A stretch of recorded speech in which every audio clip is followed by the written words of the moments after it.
আচ্ছা, এই যে ডুরান্টটা কলকাতা এসছে দিল্লি থেকে, এটা কি আদৌ কাঙ্ক্ষিত ছিল ফুটবলকে নাকি? হত্যা করা হয়েছে। আপনি কি বলছেন? মোহনবাগান, ইস্ট বেঙ্গল, হ্যান ত্যান ইনভেস্টর বেচে দেওয়া হয়েছে, ভারতবর্ষের ফুটবলকে বেচে দেওয়া হয়েছে। সিএম ফোন করলেন, তদানীকাল সিএম দিদি ফোন করে আমায় বললেন, ব্যাড ফেরি ল্যাঙ্গুয়েজ ইনি ইউজ করলেন, মোহনবাগান ক্লাব তো বিক্রি হয়ে গেল, তোমরা কি করবে? ইস্টবেঙ্গল কি এফএফ সম্পর্কে আস্থা হারিয়েছিল যে কেন্দ্রীয় ক্রীড়া মন্ত্রকে যেতে হলো? বলুক কবার চ্যাম্পিয়ন হয়েছে আইএসএল, আইএসএল মোহনবাগান প্রচুর চ্যাম্পিয়ন হয়েছে। কবার চ্যাম্পিয়ন হয়েছে বলুক। 4 বার চ্যাম্পিয়ন, ওরা কবার আই লিগ চ্যাম্পিয়ন হয়েছে। ওরা বলে কেউ যদি সাকসেস পায় তাকে মর্যাদা দেওয়াটা আমার শিক্ষা। আমার জিজ্ঞাসা দেবাশিসের কাছে, ন্যাশনাল ক্লাব অফ ইন্ডিয়া তার কাগজটা কে দিয়েছে? আপনারা বড্ড মিথ্যে কথা লেখেন এবং বলেন সাংবাদিকরা। কেন বলুন? দেখলাম কোন মিনিস্ট্রিতেই বাংলার যা ডেভেলপ হওয়া উচিত ছিল সেটা হয়। ক্রীড়ামন্ত্রী তো at the end of the day football চালাবেন। তাহলে কি সত্যি সত্যি আমরা তার কাটার থেকে এখানে এসছি বলে তার অবিচার হচ্ছে? আইএসএল কি যায় আসে, আমরা আইএসএল খেলতে পারতাম না, আইএসএলটাই বন্ধ হয়ে যেত, এতদিন চলতো না আমরা না থাকলে। কিন্তু আমাদের মতো সাধারণ মানুষদের কি পোশাক পরে আছে? ঠিকই তো, তোমরা তো আগে গামছা পরে থাকতে, আমরা এসে জামা কাপড় পরা সে শিখালাম। ঠিক আছে, তাতে যদি তুমি আনন্দ পাও, ইচ্ছে ভালো কি হতে পারে। ওকে, অলরেডি শুরু হয়ে গেছে। অ্যাকচুয়ালি আড্ডাজীবী অনুষ্ঠানের ফার্স্ট এপিসোডে আমি ময়দানের ডি স্কোয়ারকে উপস্থাপনা করছি। ডি স্কোয়ার মানে দুজনেই ডি, এবং দুজন পরস্পরের প্রতিদ্বন্দ্বী। শুধু দুটো ক্লাবই প্রতিদ্বন্দ্বী নয়, এই দুজন মানুষও পরস্পরের প্রতিদ্বন্দ্বী। আর ডি স্কোয়ার কেন বলছি? বিকজ একজনের নাম দেবব্রত, একজনের নাম দেবাশিস। দেব শব্দটা দুজনেই কমন, কিন্তু দুজনেই দুজনের ভয়ঙ্কর রাইভেল। আর মোহনবাগান ইস্টবেঙ্গল তো রাইভেল হবেই। এক্ষুনি আমায় দেবব্রত সরকার মনে করিয়ে দেবেন যে ইস্টবেঙ্গল নামটা প্রথমে আসা উচিত। আমরা বসতে বসতে মানে ক্যামেরা অন করতে করতে দুজনের শুরু হয়ে গেছে, যেটা হয়ে থাকে। কিন্তু জোকস অ্যাপার্ট, আমি এটুকু বলতে পারি যে ময়দানে বুদ্ধির যদি কোনো চিপ আমদানি করতে হয়, আমি যদি কোনো বুদ্ধির চিপ ইনস্টল করতে পারতাম, তাহলে আমি কিন্তু এই দুজনের বুদ্ধির চিপটা আমার মোবাইলে ইনস্টল করে নিতাম। কারণ এরা প্রেশারের মুখে, অপোজিশনের মুখে এবং অত্যন্ত প্রতিকূল পরিস্থিতির মুখে যেভাবে নিজের নিজ নিজ ক্লাবের পতাকাটা সোজা রেখেছেন, সেটা কিন্তু অত্যন্ত প্রশংসনীয়। ওয়েলকাম এই আড্ডাজীবী অনুষ্ঠানে দুজনকেই। টেক্সট এক্সচেঞ্জিং টার্মস আছে কারোর না সঙ্গে না, কোনো? এটা আমি তোমার সঙ্গে একমত নই। হ্যাঁ, আমাদের দুজনের ক্লাবগত ব্যাপারে ডেফিনেটলি আমরা কখনোই তো এক হতে পারবো না। দুজনের ভিন্ন মত পোষণ করি। আর আমরা রাজনীতিতে যেরকম পার্টি পরিবর্তন হয়, যে এক পার্টি থেকে আরেক পার্টি যাচ্ছি বা এক পার্টি ভেঙে আরেকটা পার্টি করছি, এখানে মোহনবাগান ইস্টবেঙ্গলে সেটা সব কিছুই হতে পারে। কিন্তু মোহনবাগান থেকে কেউ ইস্টবেঙ্গল হবে না, ইস্টবেঙ্গল থেকে কেউ মোহনবাগান হবে না। তো সেই জন্যে আমরা কিন্তু গঠনমূলক যদি কোনো চিন্তার ভাবনা আসে, হুম। সেখানে কিন্তু দুজনে যদি কোনো সময় আমাদের দুজনকে মনে হয় যে আমাদের গঠনমূলক হুম। খেলার জন্য দরকার হুম। এবং তাতে প্রভূত সবার উন্নতি হবে, হুম। সেখানে কিন্তু আমরা বিরোধিতা দুজনে করি না। যে ও দেখবেন রাজনীতি থেকে হয় হুম। যে ও যদি ভালো করতে বলে, হুম। সেটা তো অন্য দল তার বিরোধিতা করবে। হুম। আমাদের কিন্তু সেটা হয় না। এবং যেটা আপনি বললেন টেক্সট, ডেফিনেটলি আমাদের মধ্যে কথাবার্তা হয়, ফোনেও হয়, মেসেজিংও হয়। কারণ at the end of the day Mohun Bagan আর ইস্টবেঙ্গল, আমি বহু জায়গায় বলেছি, এটা আমি বলতে কোনো কুণ্ঠা করি না, যে একে অপরের পরিপূরক। যদি ইস্টবেঙ্গল না থাকে মোহনবাগানের এটা আছে, আর মোহনবাগান না থাকে ইস্টবেঙ্গলটা। তো সেই জন্য দুজনকে দুজনের দরকার। মোহনবাগান সমর্থকদের একাংশের মত হচ্ছে যে আইএসএলটা এবার এত কম খেলা হয়েছে, যদি পুরো খেলা হতো তাহলে ইস্টবেঙ্গল চ্যাম্পিয়ন হতে পারতো না। এই মোহনবাগান সমর্থকদের সেন্টিমেন্ট কি আপনি এগ্রি করেন? যদি অথবা কিন্তু তো অনেক আছে। হুম। সেই যদি অথবা কিন্তুর মধ্যে ঢুকে হুম। আজকে যদি ধরুন ফুল লিগ হচ্ছে, সেখানেও যদি দেখা যায় যে ওইখানে ওই হ্যান্ডবলটা পেনাল্টি হলে ভালো হতো বা ওইটা ওই হলে ভালো হতো, তাহলে আমরা চ্যাম্পিয়ন হতাম। দেখুন, আমি একটা মনে করি, যে আইএসএল চ্যাম্পিয়ন হয়েছে, সে চ্যাম্পিয়ন হয়েছে, তাকে আমি সম্মান দেব। ওর তো কোনো দোষ নয় যে 11টা ম্যাচ কি 12টা ম্যাচের লিগ হয়েছে। হুম। লিগটা হয়েছে সর্বক্ষণ। আজকে যদি আমি এটা চ্যাম্পিয়ন হতাম, তাহলে আমি কি বলতাম? না ভাই, আমি চ্যাম্পিয়ন হইনি, আমি হাফ চ্যাম্পিয়ন হয়েছি। যেটা সত্য সেটা সত্য। ইস্টবেঙ্গল বেশ কিছু ম্যাচে গত বছরও রেফারিং এর প্রচুর খুব দৃষ্টিকটুভাবে শিকার হয়েছে। সেগুলো কি মোহনবাগান ক্লাব এগ্রি করে? না না, সেটা তো দৃষ্টিগতভাবে শিকার হয়েছে। সবচেয়ে এটা তো ভালো কথা, ওনারা যেটা বলছেন সেটা আমিও শুনেছি বলেন। কিন্তু আমাদেরও আপনি ভাবতে পারবেন যে এবার ওরা কটা পেনাল্টি পেয়েছে, কটা পেনাল্টিতে গোল করেছে, কটা পেনাল্টি হয়েছে আমি ঠিক জানি না। এবং এক্স্যাক্টলি আমরা একটা পেনাল্টিও পাইনি, একটা লিগে আমরা একটা পেনাল্টিও পাইনি। এবার হয়তো আমাদের একটাও ফাউল হয়নি আমি ধরে নিচ্ছি, আর ওদের প্রচুর ফাউল হয়েছে পেনাল্টি বক্সের মধ্যে। দেখুন, এই রেফারিং দোষারোপ করা এই যুগ যুগান্তর ধরে চলে আসছে। যখন কোনো টিম হারে তখন রেফারিংকে দোষ দেয়, যখন জেতে তখন সেটা নিয়ে আর আলোচনা হয় না।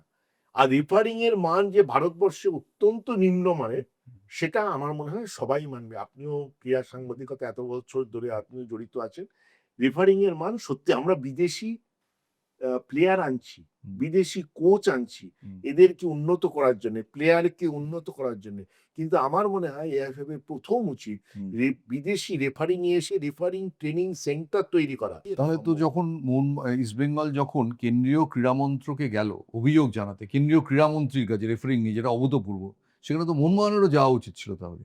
প্রথম কথা, ও যখন গেছে আমাদেরকে জানায়নি, 1 নম্বর। আর ওটা আমরা মোহনবাগান ক্লাব থেকে ব্যক্তিগতভাবে আমরা মনে করি না ওটা ওই সঠিক সিদ্ধান্ত। আমাকে যদি যেতে হয়, আমার মনে হয় ওটা এআইএফএফ এর কাছে আমাকে যেতে হবে। কেন, ভারত ফুটবলের সংস্থা হচ্ছে all India football federation, government ফুটবলটা চালায় না। অল ইন্ডিয়া ফুটবল ফেডারেশন যদি মনে করে যে এটাতে আমার টাকার দরকার, যে টাকাটা আমাকে গভর্নমেন্ট থেকে চাইতে হবে, বা অল ইন্ডিয়া ফুটবল ফেডারেশন যদি মনে করে যে না, ক্লাবগুলো আমার সাথে চলুক মাননীয় ক্রীড়ামন্ত্রীর কাছে দেশের, যে আমরাও সবাই মিলে এটা বলুক, আমরা নিশ্চয়ই যাব। কিন্তু এআইএফএফ নয়, আমি ক্রীড়ামন্ত্রীর কাছে গিয়ে বললাম, ক্রীড়ামন্ত্রী তো at the end of the day football চালাবে না। ইস্টবেঙ্গল কি এএফএফ সম্পর্কে আস্থা হারিয়েছিল যে কেন্দ্রীয় ক্রীড়ামন্ত্রকে যেতে হলো? আমরা স্পোর্টস মিনিস্টারের কাছে গেছিলাম, আমি দেবাশিসকে স্মরণ করে দিয়ে, ধরুন আমরা একটা কোনো সুবিচার চাইছি আদালতের কাছে, তা আদালত, নিম্ন আদালতে যাব, তারপরে উচ্চ আদালতে যাব, সুপ্রিম কোর্টে যাব। আমরা বিগত 12-13 বছর ধরে, আপনার কাছে আমার একটা অনুরোধ রইল, দেবাশিস কেন, সব দেবাশিসকে নিয়ে এখানে বসে স্ক্রিনটা টানিয়ে আমরা দেখাবো, তারাই বিচার করবে যে আমরা কি কি শিকার হয়েছি। আমরা অন্তত, কিন্তু যে বলছে মোহনবাগান একটাও পেনাল্টি পায়নি এই সিজনে। আমি পরেরটা আসছি, আমি অতীতটাকে, যেটা আপনি বলতে চাইছিলেন সেটা আমি আগে বলি, যে কতবার এবং গোলের ভিতরে বল চলে গেছে, সেই বলটা অব্দি গোল দেওয়া হয়নি। এটা বলতে বলতে আমরা ফেড আপ হয়ে গেছি। আমরা অন্তত 47টা চিঠি দিয়েছি ফেডারেশনকে, তার কপি আছে আমাদের কাছে, ভিডিও দিয়েছি, তারও কপি আছে। সেটার থেকে যখন আমরা কোনো সদুত্তর পেলাম না, ফেডারেশন থেকে পেলাম না, তখন আমরা ক্রীড়া মন্ত্রীর কাছে গেলাম। শুধু রেফারিং নিয়ে যাইনি, কিন্তু আমরা বলতে চেষ্টা করেছি যে ভারতীয় ফুটবলটা অন্ধকারে পরিণত হচ্ছে দিন দিন, আপনি এটা দেখুন। প্লাস আমরা এই চিঠি দিয়েছি ফেডারেশনকে, তার সদুত্তর আমরা পাইনি। 2 না 3টি চিঠির উত্তর পেয়েছিলাম, বাকিগুলো পাইনি। শুধু এই কল্যাণ জামানা না, তার আগের জামানার থেকেও। অতএব আমরা বিচার চাই। তাহলে কি আমাদের এই ক্লাবটা উঠে যাবে? তাহলে কি সত্যি সত্যি আমরা তার কাটার থেকে এখানে এসছি বলে তার অবিচার হচ্ছে? আমরা ওপার বাংলার থেকে এসে এখানে রাজ করছি বলেই হচ্ছে কি? তো এটা আপনাকে উত্তর দিতে হবে, বলতে হবে, সেইটাই বলতে গেছিলাম। আর ভারতীয় ফুটবলটার উপরে নজর দেওয়া দরকার, যেহেতু ভারতীয় ফুটবলের আজকে ফেডারেশন যে জায়গায় গেছে, যে র্যাঙ্কিং এ এসছে, এটা সবাই আপনারা জানেন। কোনো ইউথ ডেভেলপমেন্ট নেই, প্রথম সারির খেলোয়াড় তৈরি হচ্ছে না, বিভিন্ন জায়গায় সমস্যা তৈরি হচ্ছে। সেই অন্ধকার থেকে কি করে আলো দেখানো যায়, এবং আপনারা ভার আনবার ব্যবস্থা করুন, সরকার এটাকে মদত করুক, যাতে ভার আসার পর যে ক্লাবেরই সমস্যা হচ্ছে তারা যেন সুবিচার পায়। আমি ফেডারেশনের কাছে যাব কতক্ষণ, যতক্ষণ ধরে আমি তার উত্তর পাবো সঠিক। আপনাকে তো কিছুদিন আগেই কল্যাণ চৌবের সঙ্গে একান্তে দেখা গেল। কল্যাণ চৌবের ওপর যদি আস্থাই হারিয়ে ফেলেন, তাহলে কল্যাণ চৌবের সঙ্গে একা কথা বলাটাও তো আবার কি, আপনার উপরও তো আমার বহুবার আস্থা হারিয়েছে আপনার সাংবাদিকতার জীবনে। আপনার সাথে আলাদা দেখা হলে তার সাথে কথা বলবো, এটা তো ভদ্রতা, শিক্ষা দীক্ষা।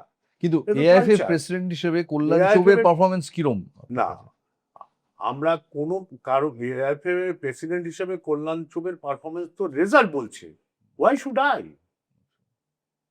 রেজাল্টকে বিচার করুন, আপনি একজন সাংবাদিক, আপনি বিশ্লেষণ করুন। আমার তো বিশ্লেষণ করছি, দেবব্রত না, সরকারের বক্তব্য দেবব্রত কি? সরকার এটাই বললো হুম। যে ফেডারেশন আজ না দীর্ঘদিন থেকে ফুটবলটা অন্ধকারে যাচ্ছে। শুধু কল্যাণ চবে এটা দায়ী না, অতীত থেকে কৌশল দাস থেকে শুরু হয়েছে, সেখান থেকে মেরামত করে আগিয়ে নিয়ে যেতে হবে। হুম। তার জন্য দরকার, হ্যাঁ, কল্যাণ আমার ক্লাবের খেলোয়াড় ছিল, দীর্ঘদিন আমাদের ক্লাবে খেলেছে। যে যে জায়গায় আমাদেরকে বলে ফুটবলের সঙ্গে থাকা উচিত আমরা ফিল করি, আমরা থাকি।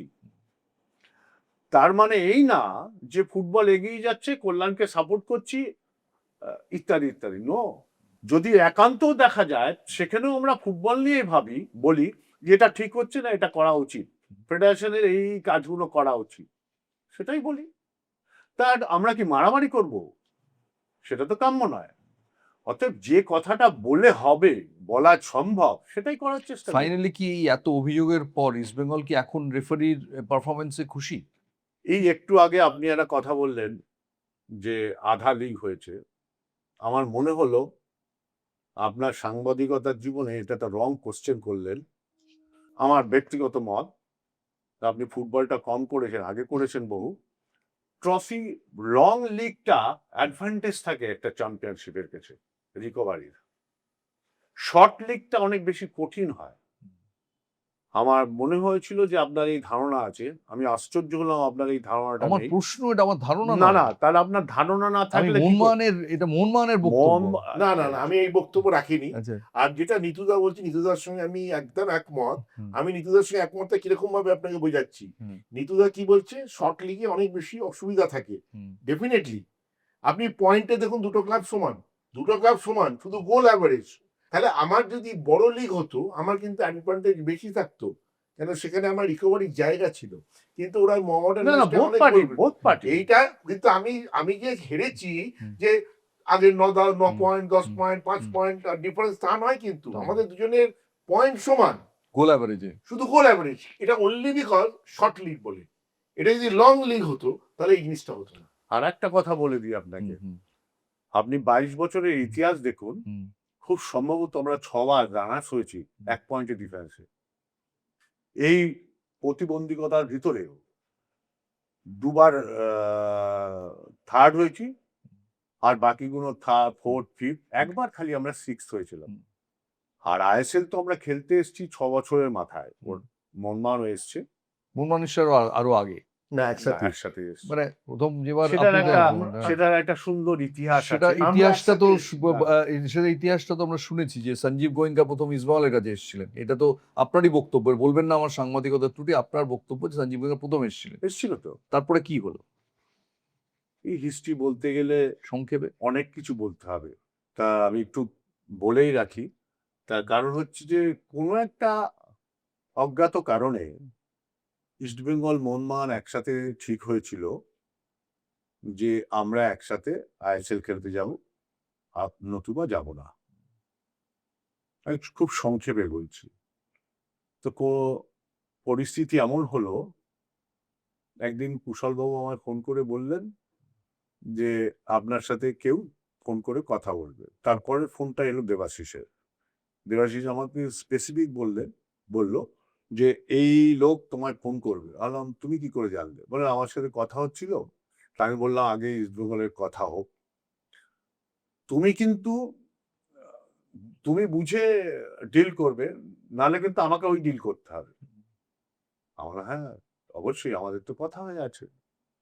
তা আমরা এই কন্ট্রাক্ট, এই শেয়ার প্যাটার্ন রিফিউজ করলাম, যে এই কন্ট্রাক্ট, এই শেয়ার প্যাটার্ন আমার ক্লাব 2 বার হস্তান্তর হবে না। আমরা ওপার বাংলার থেকে এসেছি, আবার আরেকজন কাছে হস্তান্তর করে দেবো, এই অধিকার আমাদের নেই। রিফিউজ করেছি। আমরা দুজনেই চুপচাপ আছি। কিছুদিন পর সেই অল ইন্ডিয়ার থেকে আমি খবর পেলাম যে মোহনবাগানের সাথে একটা এগ্রিমেন্ট হচ্ছে। তা আমি যেদিন অ্যানাউন্স হয় তার 7-8 দিন আগে ওকে ফোন করলাম, যে বলছে। তো আমায় বললো, তুমি জানতে পারবে না, আমরা তো একসাথেই কাজ করব, একসাথেই যাব, তুমি নিশ্চিন্তে থাকো, এরকম কিছু হচ্ছে না। আমার ভালো কথা। তো যখন খবরটা এলো সেদিন বিকেল বেলায় সিএম ফোন করলেন, তদানীকাল সিএম দিদি ফোন করে আমার বললেন, দ্যাট ভেরি ল্যাঙ্গুয়েজ উনি ইউজ করলেন, মোহনবাগান ক্লাব তো বিক্রি হয়ে গেল, তোমরা কি করবে? আমি তো জানি না দিদি, আমি এইমাত্র শুনলাম যে একটা এগ্রিমেন্ট হয়েছে, দেখি কি করি, তোরে চিন্তা করো না, আমি আছি, চেষ্টা করো, আমি পাশে থাকবো। ঠিক আছে। তা আমাদের না না ইয়ে ছিল, একটা ভরসা ছিল যে আমরা একসাথে কাজ করব, যাব এইরকম। তার মাঝখানে অনেকবার আমরা মিট করেছি, অনেক ঘটনাও ঘটেছে, সেগুলো এত সময় নেই।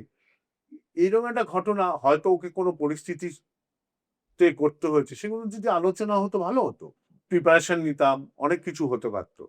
যাই হোক, হয়নি। তো সবাই ভেবেছিল আমরা খেলতে পারবো না আইএসএল। খেলেছি, রেজাল্ট পাইনি। কেন, মোহনবাগান ক্লাব একটা 8 বছর কি 9 বছরের ক্লাবের সাথে যুক্ত হয়েছে, ওরা তখন সেটেল আইএসএল এ, এটিকে নামে, সেখানে মার্চ করেছে। তা আমার জিজ্ঞাসা থাকতেই পারে আজকে যে লাইসেন্সটা কাজ ছিল। আমার জিজ্ঞাসা দেবাশিসের কাছে যে ন্যাশনাল ক্লাব অফ ইন্ডিয়া তার কাগজটা কে দিয়েছে। আমার জিজ্ঞাসা থাকতে পারে যে এগ্রিমেন্টটা পাবলিক ডোমেনে আছে কিনা, তাহলে দেখতে পারবি। আমি ওকে একা এর জন্য বলছি না, কেন ওর সাথে টুম্পায়া ছিল, ওরা দুজনেই আমার সাথে কথাবার্তা বলে, আমরা ক্লাবের লোকেদের সাথে কথাবার্তা বলে আমরা একটা ব্রিজ তৈরি করেছিলাম যে একসাথে অগ্রসর হব। বাট সেই কথাবার্তার ব্রিজটা ভেঙে গেল। এবারে দেবাশিসের বক্তব্য শুনি। বিট্রিয়াল। ইস্ট বেঙ্গল, না, আমি বিট্রিয়াল বলছি না, আমি বলেছি এটা ঠিক নয় যে ইস্ট বেঙ্গল ক্লাবকে বসানোর পেছনে মুখ্য ভূমিকা মোহনবাগান নিয়েছিল উইথ মিস্টার সঞ্জীব গোয়েঙ্কা। সঞ্জীব গোয়েঙ্কা কেন, প্রশ্ন এবার তার। আমাদেরকে বোম্বেতে ডাকা হয়, বোম্বেতে কারা ডাকবে আপনারা সবাই জানেন, বোম্বেতে ডাকা হয়, সেখানে কুশল দাস উপস্থিত ছিল। এগুলো এইগুলো সব কিন্তু ইনডোর মিটিং হয়, এগুলো কিন্তু পাবলিকের জন্য নয়, এগুলো কিন্তু আমরা জানি না। সেখানে ডেকে বলা হয় যে মোহনবাগান ইস্ট বেঙ্গল একসাথে আমরা চাই আইএসএল জয়েন করুক। এবং আমাদের দুজনের লড়াইটা ছিল কি, যে আমরা উইদাউট আস ভারতবর্ষের ফুটবল চলতে পারে না। দেখুন, প্রথম হচ্ছে অল ইন্ডিয়া ফুটবল লিগে বলা হচ্ছে মোহনবাগান ক্লাব বিক্রি হয়ে গেছে। প্রথম কথা হচ্ছে তদানীন্তন মুখ্যমন্ত্রী জানতেনই না আমাদের চুক্তি কি, উনি ওনার লোকের কানে শোনা কথাতে উনি ওনার বক্তব্য রেখে দিয়েছেন, এক। দ্বিতীয় হচ্ছে যে আজকে প্রথম যদি কেউ বিক্রি হয়ে থাকে, সেটা বিক্রি হয়েছিল, আমি অন ক্যামেরা বলছি, অল ইন্ডিয়া ফুটবল ফেডারেশন। তারা নিজেদেরকে বিকিয়ে দিয়েছিল এফএসডিএল এর কাছে। তার প্রতিফলনে ফুটবলটা চালাচ্ছিল FSDL. All India football federation লোকজনদের কোনো ক্ষমতা ছিল না। তারা যা বলবে, আমার নিজের চোখে দেখা, তারা যা বলবে কুশল দাসকে তাই করতে হতো। কুশল দাস ইম্পোর্টের লোক ছিল, আমি নাম বলছি না, ওখানকার যারা লোক ছিল, নিতুদা জানে, তারা অনেক বেশি পাওয়ারফুল ছিল ভারতবর্ষের ফুটবলে। এবং সবচেয়ে বড় লড়াইতে আমরা যেখানে হেরে গেলাম, আবার বলছি, আমরা এই মোহনবাগান ইস্ট বেঙ্গল বা সেখানে তখন অনেকগুলো ক্লাব এসেছিল আমাদের এই লড়াইতে, চার্চিল ব্রাদার্স, অনেক হেরে গেলাম। যে ভারতবর্ষের 1 নম্বর ট্রফি আমরা যেটা নিয়ে লড়াই করেছিলাম, এএফসি সেটাকে প্রাধান্য না দিয়ে আইএসএল কে দিয়ে দিল 1 নম্বর ট্রফি। এবার যখন 1 নম্বর লিগ করা হলো, মোহনবাগান ইস্ট বেঙ্গল কখনো 2 নম্বর লিগ খেলতে পারে না, তাকে 1 নম্বর লিগেই খেলতে হবে। তখন আমাদের লড়াই হলো আইএসএল। এবার আইএসএল খেলা, দেখুন সত্যি কথা বলতে কি, আইএসএল খেলার মতো ক্ষমতা না আমাদের একার আছে, না ইস্ট বেঙ্গলের একার আছে। এবং সেই জন্য আমাদের ইনভেস্টার পার্টনার নিতে হবে। ইনভেস্টার আমরা আগেও নিয়েছি, ডক্টর বিজয় মালিয়া এসেছিল, পরে ইনভেস্টার আমাদের মধ্যে। এটা স্পেসিফিক বক্তব্য যে একসঙ্গে কথা ছিল, হঠাৎ করে ইস্টবেঙ্গলকে আমি বলে অন্ধকারে দিচ্ছি, রেখে বলে দিচ্ছি। এইবার এই মিটিংটা আমি হোটেলের নামও বলে দিচ্ছি, হোটেলে হয়েছিল আইপিসি সোনারে, যে মিটিংটার কথা নিতুদা বলছে, সেই মিটিংটা হয়েছিল। মিটিংয়ে প্রথম দিকটায় আমি নিজে উপস্থিত ছিলাম, আমি আর টুম্পাই। নিতুদা এসে যাওয়ার পরে ওরা যখন বসে যায়, ওদের ডেফিনেটলি ওদের কনভারসেশনে আমরা ছিলাম না, আমরা বেরিয়ে চলে যাই। তারপরে ওদের মধ্যে কি কথা হয় আমরা জানি না। এইবার এই মিটিং এর পর যে কোনো কারণেই হোক আমাদেরকে আবার বম্বে রাখা হয় এবং ঢাকা হয়ে বলে যে মিস্টার গোয়েঙ্কা নিজে পার্সোনালি কোনোভাবেই ইন্টারেস্টেড নয় নিজ দলের সঙ্গে করতে, নট ইভেন লেসার শেয়ার। যদি উনি লেসার শেয়ারও যান উনি করবেন না ইস্টবেঙ্গল ক্লাবের সাথে।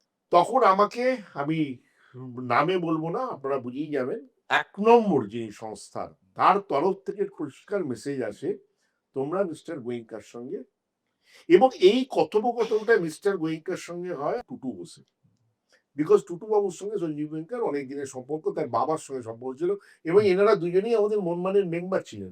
সঞ্জীব গোয়েঙ্কার কিন্তু ছোটবেলায় মনমান মেম্বার হয়েছিলেন, কেন আরপি গোয়েঙ্কার তারা মেম্বার এবং টুটুতাই করেছিলেন ওদেরকে মেম্বার।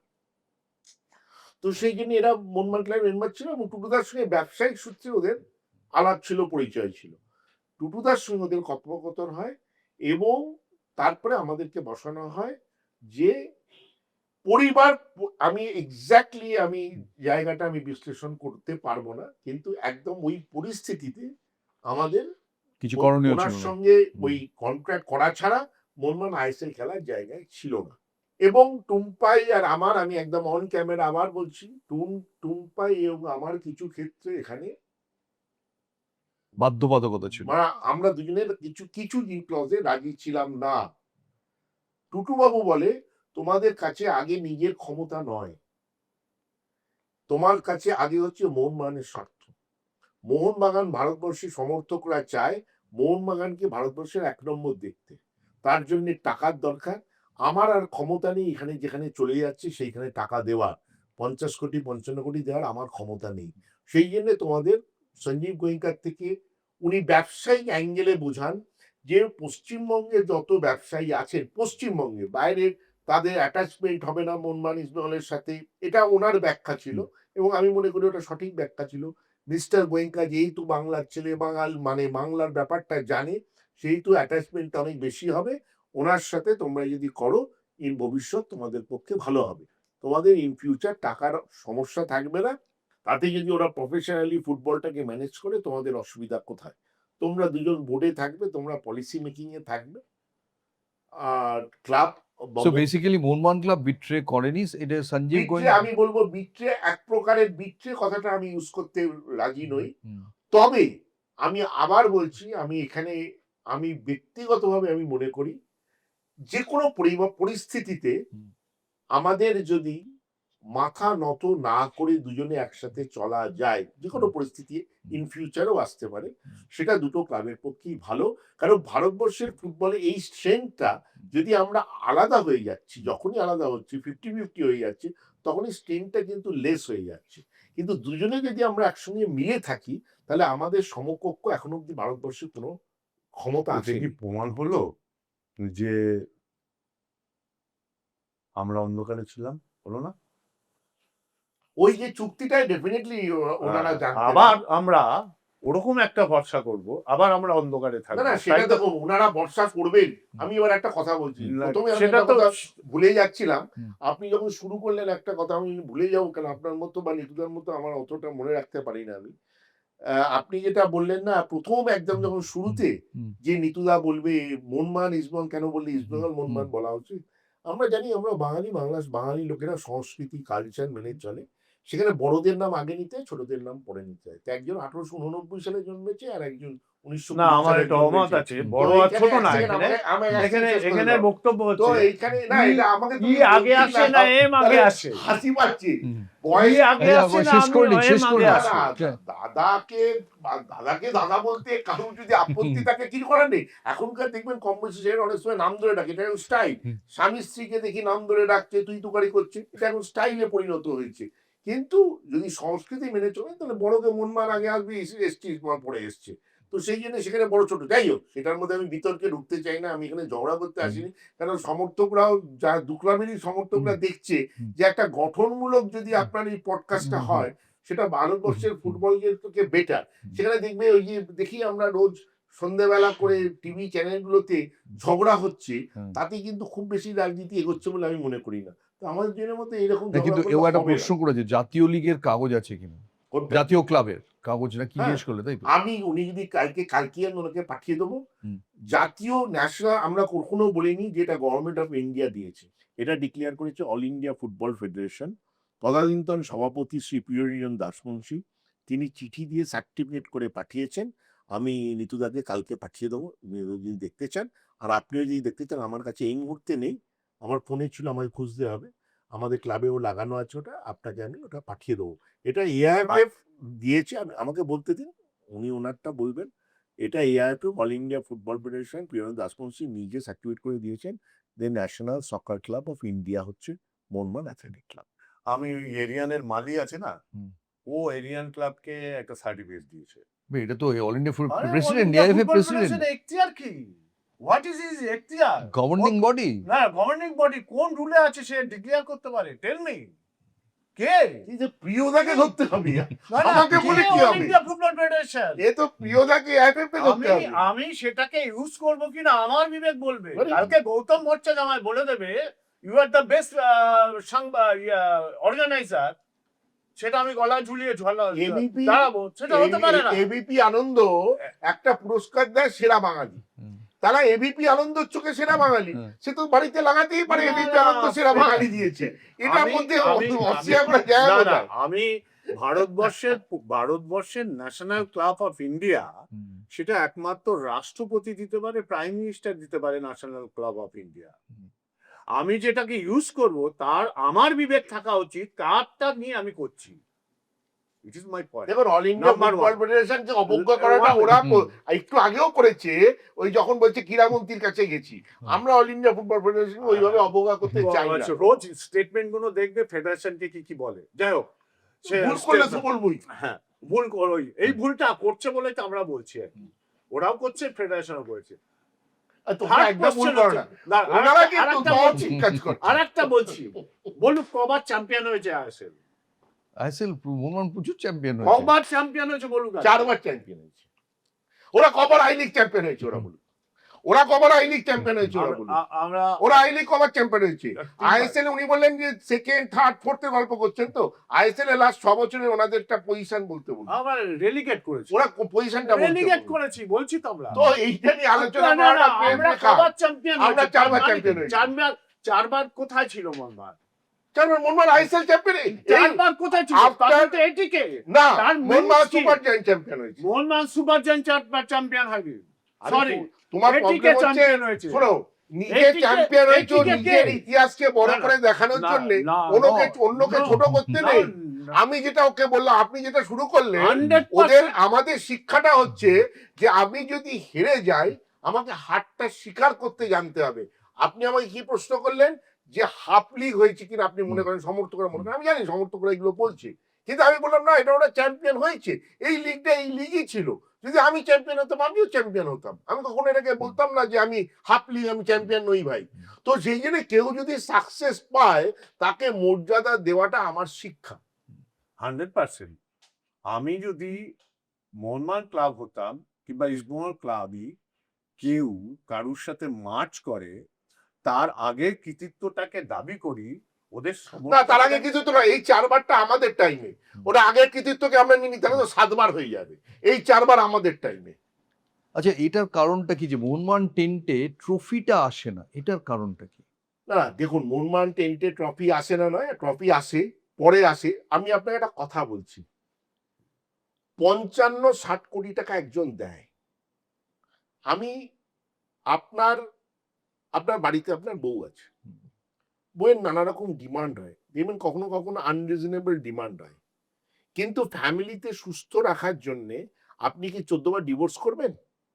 কিছু কিছু জায়গায় আপনাকে কম্প্রোমাইজ করতে হয়। ইস্টবেঙ্গল ক্লাব গিয়ে 14 বার ডিভোর্স করে। ইনভেস্টার যায় আসে, কেন ইনভেস্টার যায় আসে? আমাদের তো ইনভেস্টার একজনই রয়েছে।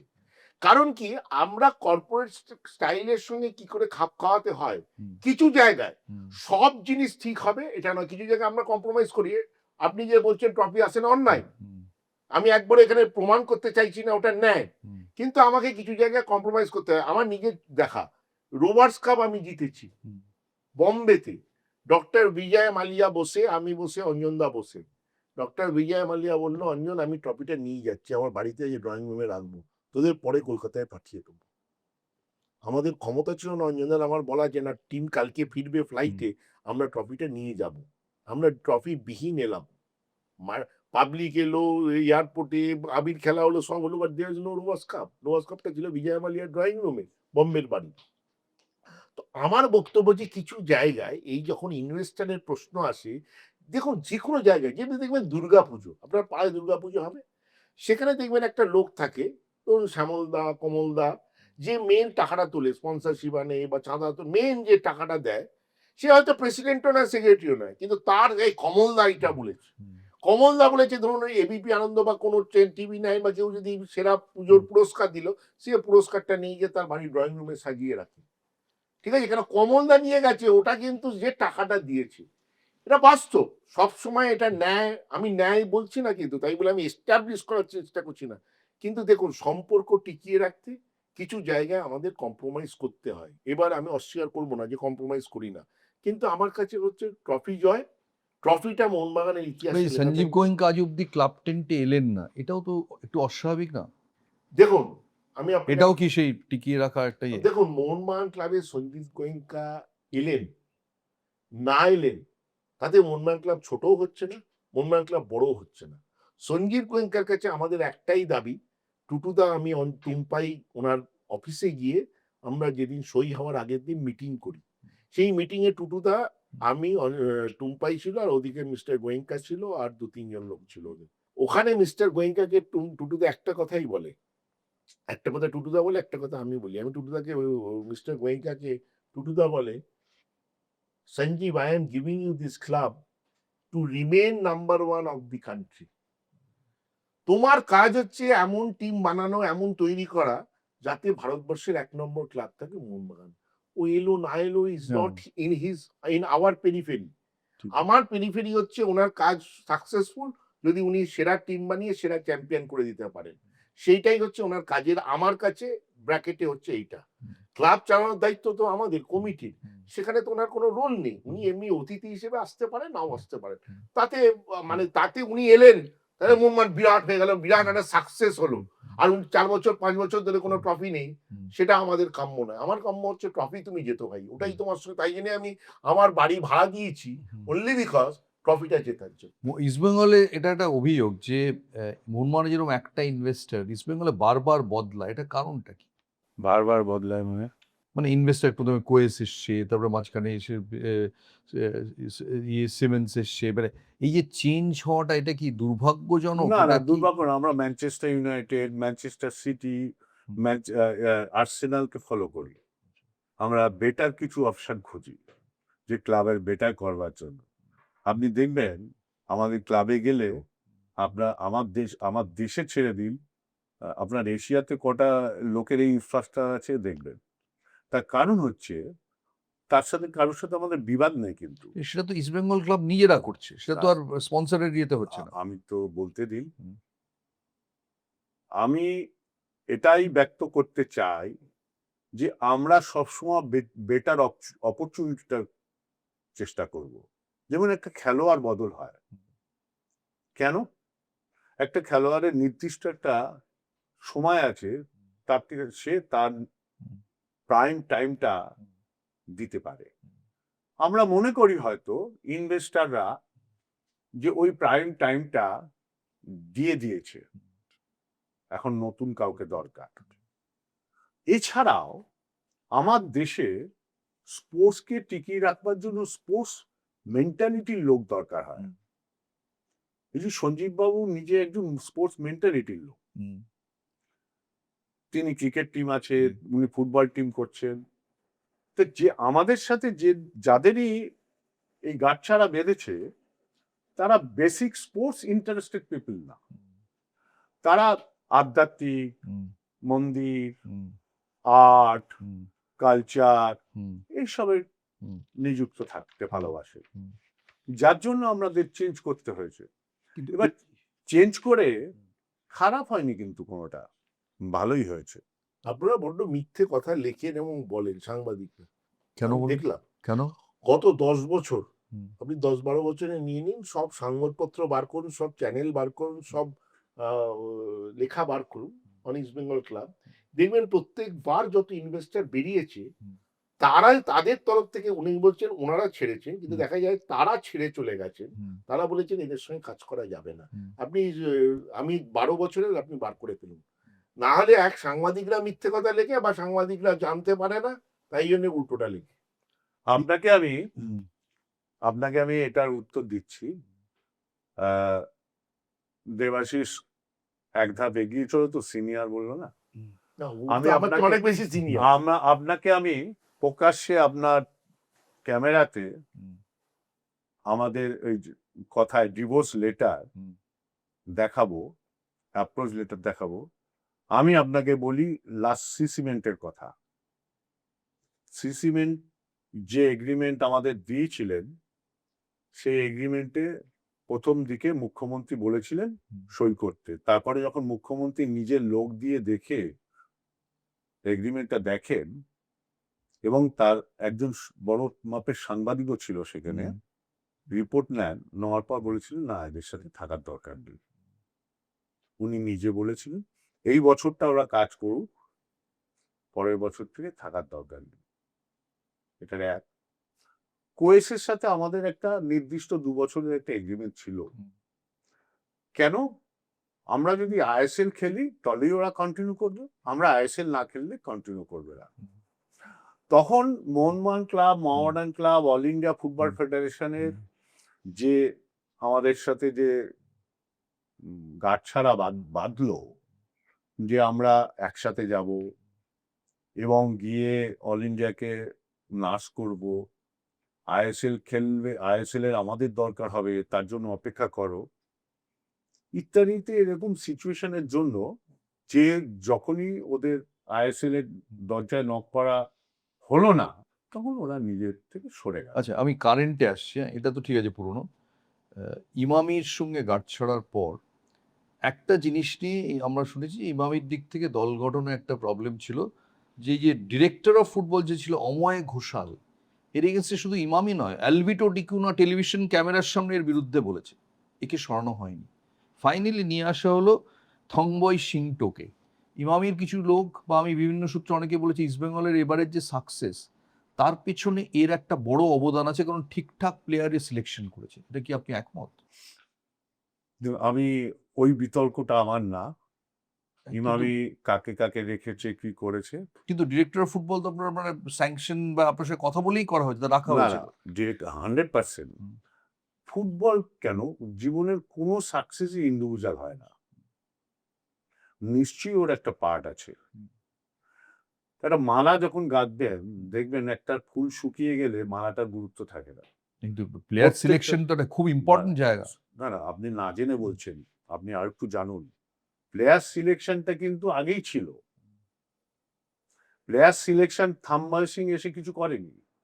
90% প্লেয়ার, 95% প্লেয়ার আগেই ছিল, সেটা আমরাই করেছিলাম, ইমামি আমরা মিলেই করেছি। বিভাস আগরওয়াল আর- এবং থাংবাই সিংটো মিলে দুজনে মিলে নাকি সিলেকশন করেছেন। অময় ঘোষাল না না, চলে যাওয়ার- অময় ঘোষাল কে, থাম্বয় কে, হুম, এটা তো কোচ ঠিক করে। হুম, নোবডি ইজ দেয়ার। হুম, এটা কোচকে দেওয়া হয়, সিস্টেমটা আপনারা জানেন না মনে হয়।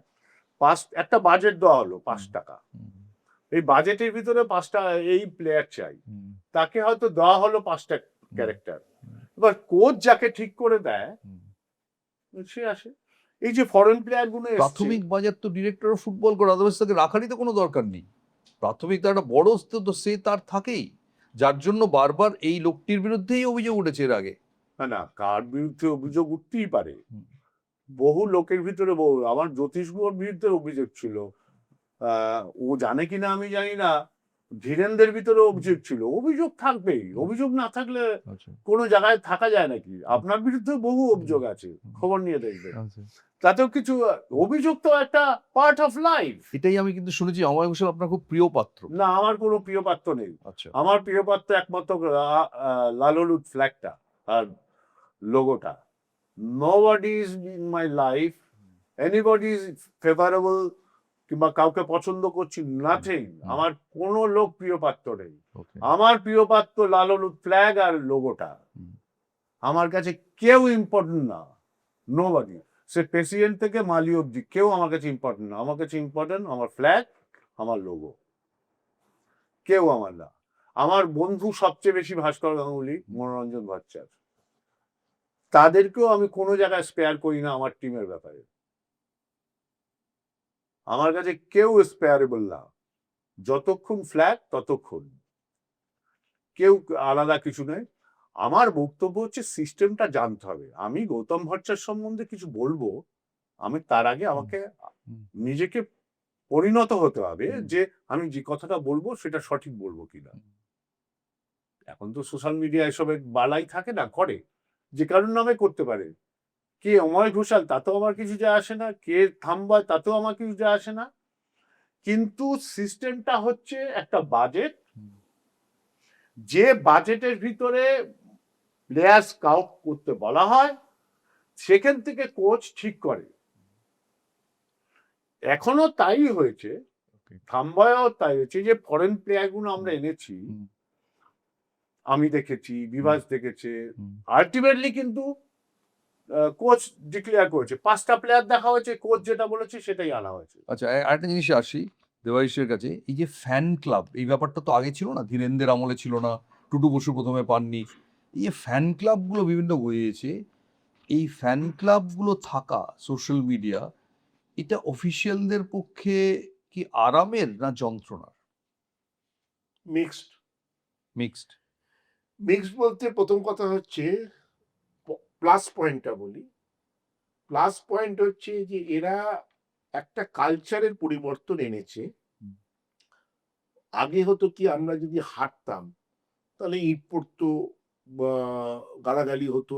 সুব্রত ভট্টাচার্য, শৈলীন মান্নাকেও মনমান মাঠ থেকে আমি নিজের চোখে দেখেছি পুলিশের ভ্যানে, আপনারাও দেখেছেন, ইট পড়ছে, ম্যাচ ড্র হয়েছে বা আমরা মনোনয়ন মাঠ হেরে গেছি, কলকাতা লিগের খেলা বেরোতে হতো। এখন আমরা যদি এক গোলে হারছি তো তারা তখন চ্যান্টিং করে, গান গায়, একটা সাপোর্ট সিস্টেম তৈরি করে। সেটা একটা প্লাস পয়েন্ট। কিন্তু এই ফ্যান ক্লাবদের নেগেটিভ যে জায়গাটা বা মাইনাস পয়েন্ট হচ্ছে এদের নিজেদের মধ্যে প্রচন্ড আকচাকচি আছে। মানে অনেকগুলো ফ্যান ক্লাব হলে যা হয়, সবাই নিজেকে নিজের জায়গাটাকে এস্টাবলিশ করার চেষ্টা করে যে আমি সেরা, আমি সেরা।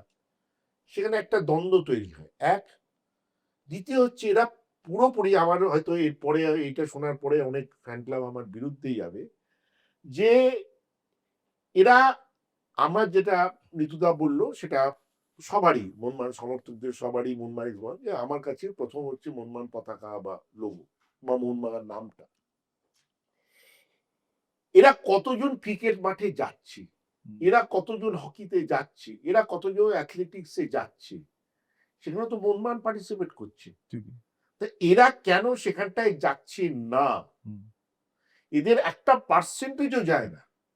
আমার বক্তব্য হলো, মোহনবাগানকেই যদি আমি সমর্থন করি তাহলে সর্বক্ষেত্রে আমি সমর্থন করব। শুধু কেন ফুটবল, কেন ফুটবলে গ্ল্যামারটা বেশি আছে, বা ফুটবলে আমি সোশ্যাল মিডিয়ায় পোস্ট করলে মানুষজন বেশি পড়বে, বেশি লাইক পাবে। এইখানে আমার একটা, এদের আমার সঙ্গে, আমার মানসিকতার সঙ্গে এদের দ্বন্দ্ব আছে। কারণ আমার কাছে ক্রিকেটেও যদি আমি ইসমাইলের কাছে হারছি বা জিতছি, সেটাও আমাকে ততটাই এফেক্ট করে। কিন্তু অফিসিয়াল ফ্যান ক্লাব বলে একটা বা দুটোকে না, স্বীকৃতি দেওয়া আমাদের যায় না? অফিসিয়াল ফ্যান ক্লাব কারণ নেই, আমাদের মনমানের নেই, আমি জানি না ইসমাইলের আছে কিনা। আমাদের কোনো অফিসিয়াল ফ্যান ক্লাব নেই, কারণ আমাদের ক্লাবের নিজস্ব চিন্তা ভাবনার মধ্যে আমার কোটি কোটি সমর্থক আছে, সবাই আমার অফিসিয়াল সমর্থক। তো সমর্থকের মধ্যে কোনো বিভেদ করতে পারবেন? আজকে যে যতটা কষ্ট হয়, সেই ধরুন কোনো ফ্যান ক্লাবের সদস্য নয়, তাহলে সে কি কষ্টটা পায় না যখন ক্লাবটা হেরে যায়? সেও তো কাঁদছে, সেও তো রাত্রিরে খাচ্ছে না। তাহলে তাকে আমি আনঅফিসিয়াল করে দেবো আর ওই লোকটাকে অফিসিয়াল করবো কিসের জন্য? আপনার ফ্যান ক্লাব সম্পর্কে বক্তব্য, ইসমাইল ফ্যান ক্লাব সম্পর্কে? না, আমি মনে করি সাপোর্টার্স মেম্বাররা আমাদের সম্পদ। ইন্ডিভিজুয়াল কোনো ফ্যান, আমি মনে করি এন্টার 4 কোটি, 4.5 কোটি, 5 কোটি, 2 কোটি, হোয়াট এভার মেবি সাপোর্ট দেয়, ওটাই আমাদের ফ্যান ক্লাব।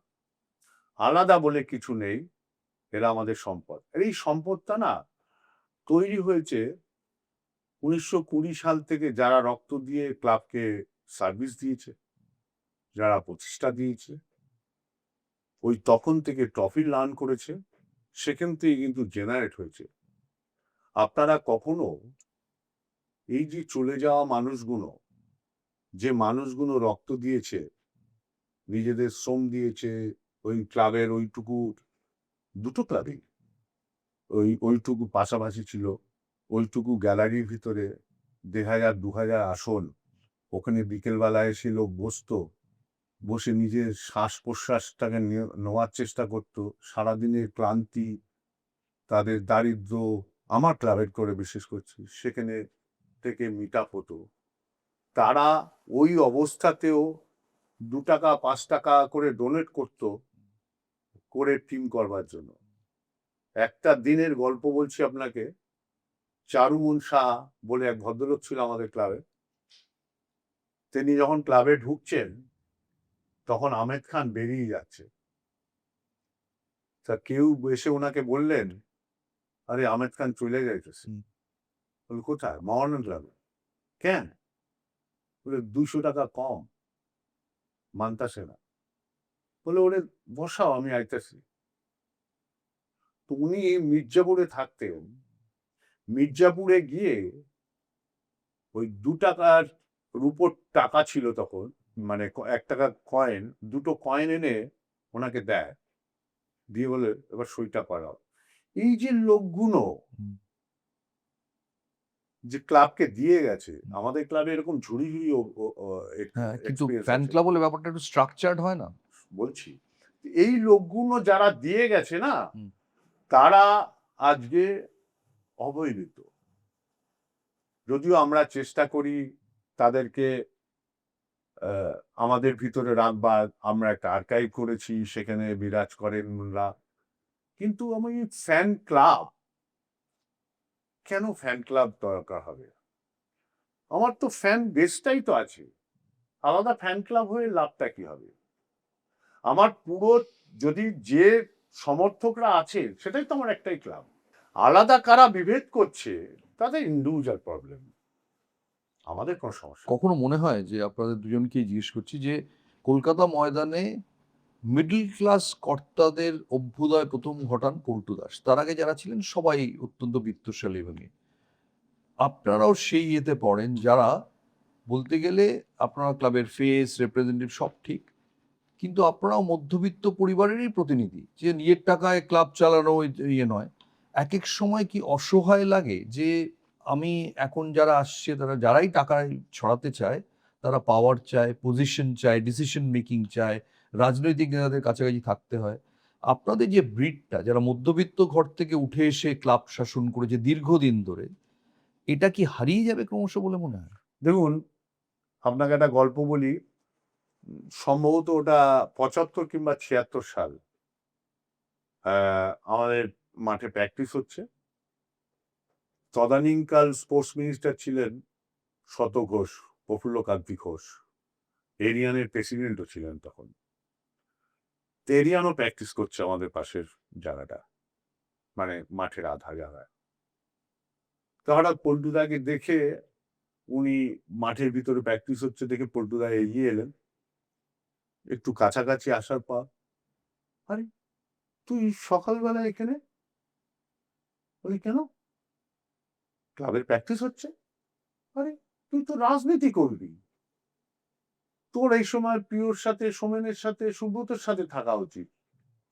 তুই কেন স্পোর্টস করবি? স্পোর্টস করে তো নতু করবে, শম্ভু করবে, শম্ভু পান বলে এক ভদ্রলোক ছিলেন তদানীকাল, নতু কোলে করবে। তো এরকম লোকেরা যারা উচ্চ মধ্যবিত্ত ফ্যামিলির লোক, বিত্তশালী বিত্তশালী লোকেরা, তারা মাঠ করবে। তুই করবি না, তুই পলিটিক্সটা কর। তো পল্টুদা ওনাকে একটা উত্তর দিয়েছিলেন, বলেছিলেন, দেখুন আমার বাড়িতে বাবা মা আছেন, আমার বাবা প্র্যাকটিস করেন, আমার ঠাকুর দাদা আপনি জানেন তিনিও প্র্যাকটিস করতেন, এখন জজ হয়ে মারা গেছেন। আমি আমার বাবা মার কথাটা মাঝে মধ্যে শুনি।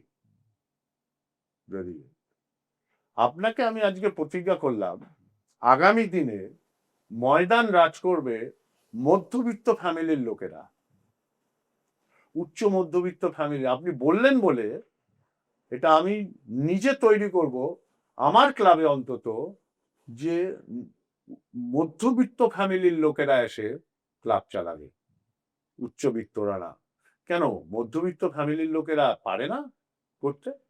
কি মনে হয় আপনার? এই শতদা একটা ধনী পরিবারের মানুষ ছিলেন, ওনার যুগান্তর কাগজ ছিল ওনাদের, নিশ্চয়ই জানেন ওনার সম্বন্ধে। তো ওদের একটা ভাবনা চিন্তাই ছিল আলাদা, যে সবসময় ধনী লোকেরাই সব করবে। তা যারা নিম্ন মধ্যবিত্ত ফ্যামিলি, তারা সবসময় পিছিয়েই থাকবে, একটা মেন্টালিটি। সেটা কিন্তু পল্টুদা ওনাকে বলার পর দীর্ঘদিন ধরে দেখবেন ময়দানে, সেটা সিএবি থেকে শুরু করুন, আইএফএ শুরু করুন, ইস্টবেঙ্গল, মোহনবাগান সব, টুটু বাবুও কিন্তু একটা মধ্যবিত্ত ফ্যামিলির থেকে বিজনেস করে ওই জায়গায় এসছেন। না কিন্তু টুটুর ওই পাওয়ারটা, আমি বলছি টাকাটা দেবাশিস জিজ্ঞেস করছি যে আমার শেষ সেটা শেষ। বক্তব্য, আমার অনুপ্রেরণা হুম। মোহনবাগান ক্লাবে, তার নাম অঞ্জন মিত্র, এটা সবাই জানে। টুটুদা ডেফিনেটলি আমাকে হাত ধরে ক্লাবে নিয়ে এসেছিল, কিন্তু আমাকে সেইভাবে আমি তৈরি করেছি সেটা অঞ্জন মিত্র। এবং অঞ্জন মিত্র আমাকে বলতো যে আমি 45 টাকা ভাড়া বাড়ির ছেলে। ওনার বাবা খুব শিক্ষিত ছিলেন, কিন্তু লয়ার ছিলেন, কিন্তু খুব সেইভাবে পসার ছিল না। তো 45 টাকা ভাড়া বাড়ির ছেলে আজকে আমি এই জায়গায় উঠে এসেছি। উনি উচ্চ মাধ্যমিক পাশ করেছিলেন সেকেন্ড ডিভিশনে, অঞ্জন মিত্র, কিন্তু চার্টার্ড অ্যাকাউন্টেন্ট পাশ করেছিলেন একবারে, উইচ ইজ ভেরি ডিফিকাল্ট। তো উনি বলতেন যে অধ্যাবসায়ের দিয়ে তুমি বড় হবে। এবং উনি আরেকটা কথা আমাকে শিখিয়েছেন, যেটা আমি আজ অব্দি মানি। আমি কিন্তু খুব প্রিয় লোক নই আমাদের, মানে ক্লাবের লোকজনদের কাছে, সকল কর্মকর্তাদের কাছে, কারণ আমি সত্যিটাকে সত্যি বলি, স্ট্রেট বলি। উনি বলতেন আইদার টাকা দাও নাহলে টাইম দাও। টুটু টাকা দেয়, টুটু টাইম দিতে পারবে না, কিন্তু তুমি যদি টাকা না দাও তোমাকে টাইম দিতে হবে। আমাদের এখানে টাইমও দেবে না, টাকাও দেবে না, কিন্তু সে একটা পদে থাকতে চায়, এই লোকের সংখ্যা কিন্তু বেশি।